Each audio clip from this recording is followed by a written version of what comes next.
আসসালামু আলাইকুম। আজকে আপনাদেরকে দেখাবো আমার বিদেশি প্রতিবেশীদের জন্য আমার বাসায় বাংলাদেশি কিছু আয়োজন। তো গতকালকেই তো বেশ কিছু রান্নাবান্না সেরে রেখেছিলাম। সেগুলো অলরেডি আপনাদের সাথে শেয়ার করেছি। আজকে সকালে ঘুম থেকে উঠেই কিছু নাস্তা পানি করে নিয়েই আগে লেগেছি মাছের পেছনে। মাছগুলো প্রিপেয়ার করতে কিন্তু বেশ খানিকটা সময় লেগে যায়। যদিও বাবা বেঁচে গেছি, আপনাদের ভাইয়া মানে আমার হাসব্যান্ড সে কিন্তু আমাকে কাটাকুটিতে বেশ হেল্প করে। বিশেষ করে যখন মেহমান আসবে তখন তো আসলে প্রেশারটাও অনেক বেশি থাকে। বাংলাদেশ হলে তো আসলে হেল্পিং হ্যান্ড এই কাজগুলো করেই দিতে পারে। কিন্তু আমাদের এখানে কিন্তু হাসব্যান্ড ওয়াইফ দুজন মিলেই সব কাজ এমনি দিনে হোক আর মেহমান আসুক সবসময় সারতে হয়।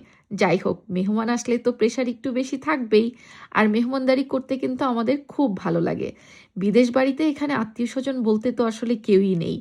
আশেপাশে পরিচিতজন যারা আছে বা প্রতিবেশী তাদেরকে আপনজন বানিয়ে নিতে পারাটা কিন্তু একটা ভাগ্যের বিষয়। বিশেষ করে বিদেশে প্রতিবেশী আপনার ডানে বামে কেউই কিন্তু বাংলাদেশী হবে এটা খুবই কম হয়, বিদেশি বেশি হয়। যেমন আমার বামের প্রতিবেশী হচ্ছে পাকিস্তানি এবং ডানের জন হচ্ছে ব্রিটিশ। তো এই দুই প্রতিবেশীর সাথে আমাদের বেশ ভালো সম্পর্ক এবং একে অপরের বাসায় যাতায়াতটাও আমাদের রয়েছে। যদিও আসলে যখন আমরা আমাদের প্রতিবেশীদের বাসায় বেড়াতে যাই, খাওয়া দাওয়া করি, গল্প করি, সেই ভিডিও আমি কখনোই করি না, কারণ প্রত্যেকের একটা প্রাইভেসির ব্যাপার থাকে। আবার আমাদের বাসায়ও যখন তারা বেড়াতে আসে তখন হয়তো আমি এই রান্নাবান্না বা আয়োজনগুলোর ভিডিও আপনাদের সাথে একটু গল্প আকারে শেয়ার করি, কিন্তু যখন তারা আসে তাদেরকে ক্যামেরায় বা ভিডিওতে আনাটা আমি মোটেও স্বাচ্ছন্দ্য বোধ করি না, কারণ প্রাইভেসির দিকটা সবসময় মাথা রাখতে হয়। আর তার উপরে তারা বিদেশি বলে কথা, আমাদের বাংলাদেশিদের একটা মান অবশ্যই আমাকে অক্ষুণ্ণ রাখতে হয়।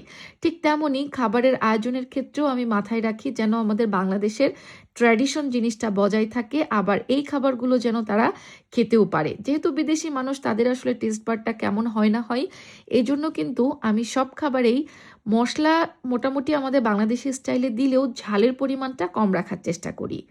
তো প্রথমেই আমি এখানে রূপচাঁদা মাছটা ভেজে নিয়েছি। মাছে ভাজার সাথে অন্য কোনো মশলাপত্র কিছুই দিব না, আমি শুধুমাত্র মাছটা কিছু মশলাপত্র দিয়ে মাখিয়ে রেখে ভেজে ফেলেছি। তারপরে আমি চিংড়ির মালাইকারিটা করে নিয়েছি এবং মালাইকারিতেও কিন্তু আমি ঝালের পরিমাণটা খুব কম রেখেছি। আর এখন করছি হচ্ছে ডিমের কোরমা। ওই যে বললাম ঝাল কম থাকে এমন আইটেমগুলোই আমি ডিসাইড করেছি যেন এই আইটেমগুলো একটু মিষ্টি মিষ্টি করে কম ঝাল করে করা যায়। আর পাশাপাশি আমাদের বাংলাদেশি যে ট্র্যাডিশন দাওয়াতের আয়োজন সেটাও অক্ষুণ্ণ থাকে। তো ডিমের কোরমাটাও এদিকে আমার প্রায় হয়ে গেছে। ডিমের কোরমা কিন্তু আমি একেবারেই দুধ দিয়ে করেছি, কোনো ধরনের মরিচের গুঁড়া বা অন্য কিছুই ব্যবহার করিনি, তাই কালারটা বেশ সাদা সাদা এসেছে। তবে চিংড়ির মালাইকারিতে আমি কিছুটা কাশ্মীরি মরিচের গুঁড়া ব্যবহার করেছি। আর মালাইকারিতে তো এমনিতেও হলুদ যায় না, তো এই কারণে চিংড়ির মালাইকারিটা ঝাল কম হলেও দেখতে একটা গাঢ় রং এসেছে। এদিকে ডিমের কোরমাটা শেষ হয়ে যাওয়ার পরে আমি বাসমতি চাল দিয়ে তৈরি করছি হচ্ছে মটর পোলাও। একটু স্পেশাল তো হতেই হবে, তাই না? কারণ যেহেতু আমাদের বাংলাদেশি আয়োজন, বিদেশিদের খাওয়াবো, তো সেইভাবে যেন মান টান সব অক্ষুণ্ণ থাকে সেটাকে মাথায় রেখেই আমি মেনুগুলো ডিসাইড করেছি।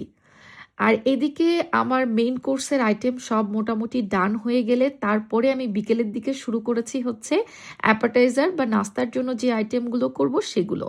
হ্যাঁ, অনেকেই বলতে পারেন মেইন কোর্সগুলো কেন আমি আগে করে ফেলেছি। আসলে ডিনারের যেহেতু মানে দাওয়াত ছিল, তো আমি একেবারে সন্ধ্যার সময় রান্না করতে গেলে তো কোনোভাবেই হতো না, যার জন্য আমি আগের দিনই মাংস আইটেমগুলো সব করে রেখেছি আর পরের দিন ডিম এবং মাছের আইটেম আর সাথে পোলাওটা করেছি। এবার নাস্তার আইটেমে আমি কি কি রেখেছিলাম সেগুলো আপনাদের সাথে অল্প অল্প করে শেয়ার করি। আসলে একা হাতে রান্না করে আবার ঘরদোর গোছানো সব কিছু মিলিয়ে এত সব কিছুর যে ডিটেইল ভিডিও করব সেটা আমার পক্ষে সম্ভব হয়ে ওঠেনি।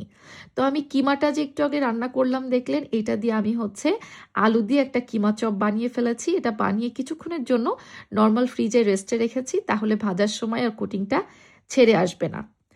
তো আমার অ্যাপাটাইজার বা নাস্তার আইটেমে ছিল হলো আরও দেশি স্টাইলে যে থাই স্যুপটা করে আমাদের বাংলাদেশে, ওই স্যুপটাও আমি অ্যাপাটাইজারে হচ্ছে কিমা আলুর চপ রেখেছি, থাই স্যুপ রেখেছি। থাই স্যুপের মধ্যে এখানে আমি মাশরুম, চিকেন, চিংড়ি সব ধরনের আইটেমই দিয়েছি, সাথে হচ্ছে লেমন গ্রাস একটুখানি সয়া সস, একটু মরিচের গুঁড়া, টমেটো কেচাপ এগুলো দিয়ে আর একটু দিয়েছি লেবুর রস এবং চিনি আর স্বাদমতো লবণ।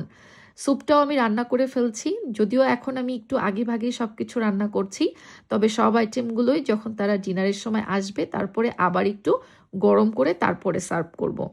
আসলে যদি আমি একেবারে গরম, গরম সবকিছু পরিবেশন করতে হয় তাহলে আগে থেকে করে রেখে অবশ্যই একটু গরম করে তারপরেই সার্ভ করতে হবে। তো রান্নাবান্নাগুলো সবকিছু যদি রেডি থাকে তাহলে মেহমান আসলে কিন্তু তাদেরকে একসাথে বসে একটু সময়ও দেওয়া যায়। তো এক হাতে আমার রান্নাবান্না চলছে, আরেকদিকে কিন্তু আমি এরই ফাঁকে ঘরদোরও মোটামুটিভাবে গুছিয়ে ফেলেছি। টেবিলটা খুব বেশি গর্জিয়াস করে ডেকোরেশন করতে পারিনি ঠিকই, তবে আমার মতো করে অল্প স্বল্প করে যতটুকু করা যায় করেছি। এদিকে ড্রিঙ্কসগুলো আমি সাজিয়ে রেখেছি, জগ ভর্তি পানি, সব কিছু যেভাবে হাতের কাছে রাখা সম্ভব সেভাবে রেখে ফেলেছি। আপনাদের ভাইয়া আর বাচ্চারা বাংলা গান ছেড়েছে। ওরা বলছিল যে যেহেতু আসলে মেহমানরা আমাদের বাসায় আসবে, সো সবকিছুর ভাইবস যেন একটা বাংলাদেশি ভাইবস থাকে।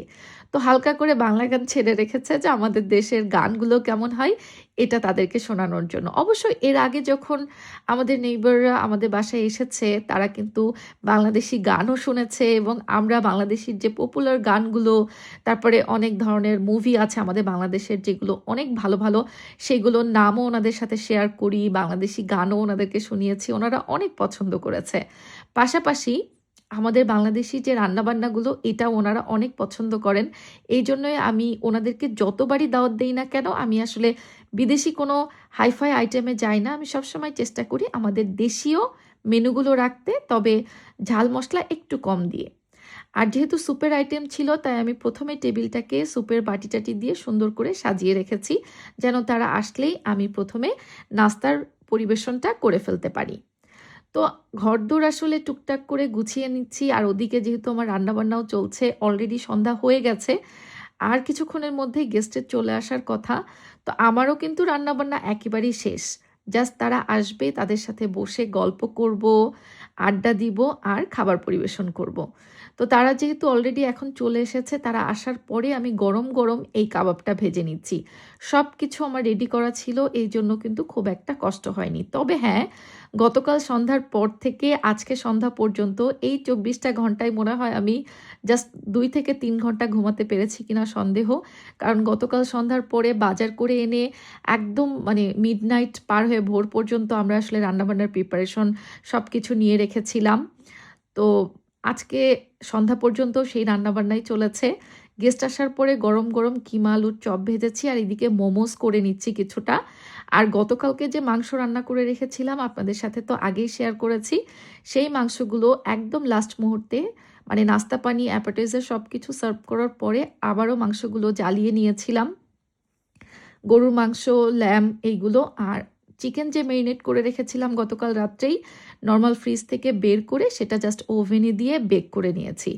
তো ল্যাম্ব, তারপরে বিফ আর চিকেন এই ৩টা আইটেমই আমার আগে থেকে করে রাখার ফলে বেশ হেল্প হয়েছে যে মেহমান আসার পরে আমাকে আর খুব বেশি বেক পেতে হয়নি।